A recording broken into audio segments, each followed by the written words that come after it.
Well, good afternoon. It's been a while. I'm Dave Puckett, founder. I changed my title to primary technical evangelist for a company we call Cognitive Resolution Solutions. We're in the process of doing some rebranding, uh, relaunching of two different front end products for a back end dispute resolution engine based on a provisional patent we were just awarded. I want to make a series of about 4 or 5 videos today. First, introducing the company and why we're doing what we're doing. And then I'm going to talk about the individual products. And I'm going to make an AI, artificial intelligence video alone, because people seem to be scared of AI, like it's going to take out. And in all seriousness, I've seen articles that 80% of the jobs are going to be AI is going to replace, and that's going to include attorneys. And we're not going to do away with attorneys. They're not all going to become unemployed. They've got to come up with a new way to serve their clients using AI. So let me talk about that in general. Uh, let's use the medical industry as a great example. I've often said I've been in the technology business far too long. I'll be 61 in April. I've built technology service companies around Microsoft technology primarily, now Google technology, uh, for different industries. But I want to talk specifically about the medical and do a compare and contrast to the legal industry. It's not unusual. You went to law school, you went to med school, you came out, and if you wanted to be part of a larger resource oriented, you went into private industry or public industry.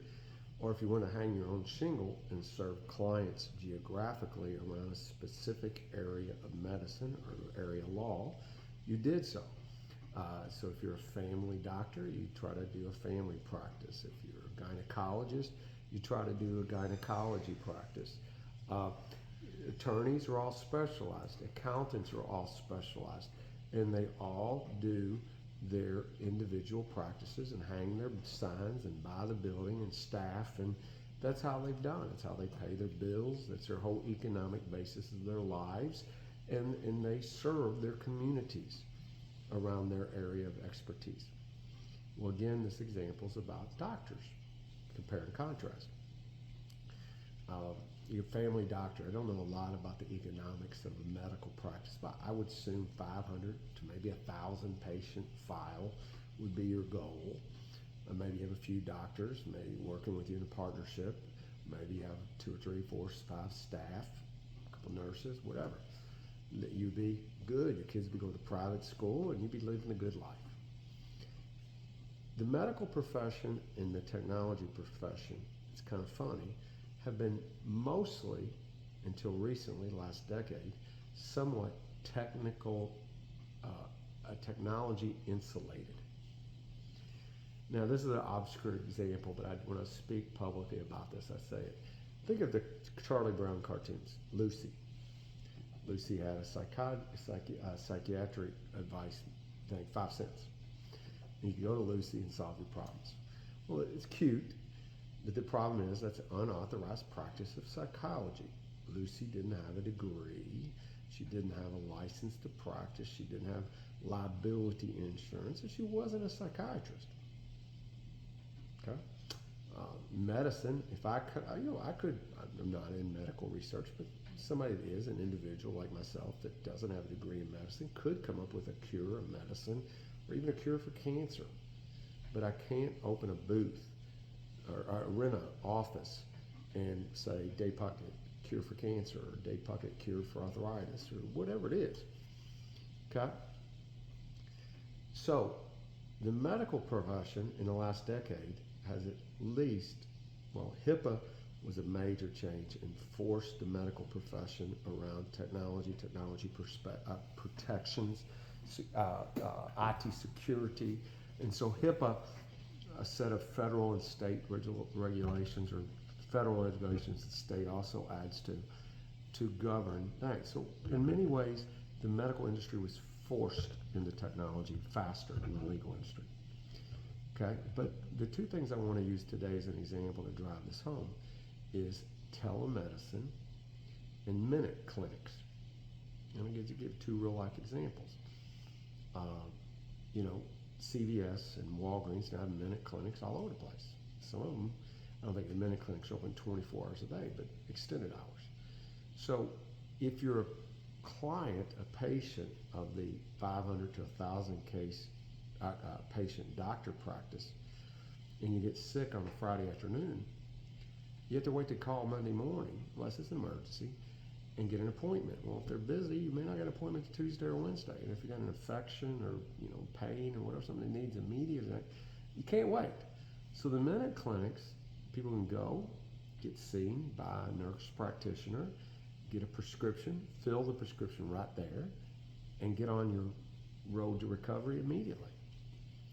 That just took revenue out of the doctor's office because you won't call Monday to make an appointment. And it overall has probably dropped, I don't have any statistics to give you, but it's dropped the revenue of that particular practice or any practice like it across the country. Same is true for telemedicine. I was dating a young lady, arrived for a weekend visit with her. She had an infection. It was going to deter her well-being and how she felt the weekend. So she called a teledoctor. I could tell he was from India. He's seen her across video. They described her problem in private. I wasn't listening in. She told me when she got done, I'm done. The prescription's being filled at Kroger's, and she got on the antibiotic Friday, and she felt better Saturday morning. Saved the weekend. Okay, now lawyers. Lawyers and doctors have been the least technical industry, and because lawyers can also threaten with UPL, unauthorized practice of law. Lawyers think they own all conflicts, and they don't need it. Law school, they don't truly teach negotiation. They don't really teach conflict resolution, mediation, arbitration. Maybe some are starting to now. They didn't teach ADR classes 20 years ago, alternative dispute resolution. 20 plus years ago, the term ODR was introduced, online dispute resolution. They didn't practice that or teach that. My current push through this company is what we call facilitated, that's the human aspect, and also the AI aspect, electronic negotiation. Okay? Now, they also don't teach negotiation in law schools for the most part. Okay? But when we're in trouble that involves law, we got to understand the law and our rights of recovery. There's a monetary aspect of the dispute. But mediation, which is beautiful, by the way, it was. When it was ADR, alternative dispute resolution, it was a beautiful concept. Non-lawyers acting as neutrals to resolve disputes with two parties. Sounds great, except for if it has escalated to be a legal issue, in all likelihood there's two attorneys. And the two attorneys don't want you talking to each other for the most part, meaning the two parties in dispute. They want to resolve, they want to be your mouthpiece. But you're hiring a mouthpiece, so it's not Matlock or Perry Mason. You're hiring a mouthpiece that probably doesn't have the skills or the focus, practical methodology approach to dispute resolution. Okay? Again, the non-lawyer mediator was a beautiful thing. Have an alternative to the legal system to resolve. But the legal system grabbed it. They legalized it. And now when you go to the true neutral, trying to be neutral, and especially if he or she's not a lawyer, she's almost seen as not really a mediator. And now, unfortunately, in the mediation profession, many of the mediators that are coming off the bench where they had their robe and they made decisions. And they'll come in, and I've heard it in training, lawyers saying to mediation, they're mediators, not judges any longer. Most are attorneys before they become a judge. But they get off the bench and say, well, if you went in front of me in court, this is what I would look for. Well, I have to remind these mediators in training, as judges, you're not a judge anymore. We're not in court. We're in a place before you go to court to be judged. That's mediation. So that's our overall objective, is what I call old school mediation, the way we used to do it before. Some people, I don't want to get political, but some people say Trump hijacked the Republican Party. So if he did or didn't, it's not for me to argue. But in many ways, the legal industry has hijacked mediation and arbitration, and they've made it undesirable. And people don't line up, consumers, and say, I'm going to buy me some mediation. They hire lawyers. Maybe the clause in a contract, majority of contracts we sign have mediation clauses. And they're written by lawyers. And they're ambiguous. If a dispute happens as a result of this contract, both parties agree to proceed to mediation or arbitration in accordance with the best practices of the AAA. Well, in this case, it's not American Automobile Association. We all have a card in our wallet. It's the American Arbitration Association.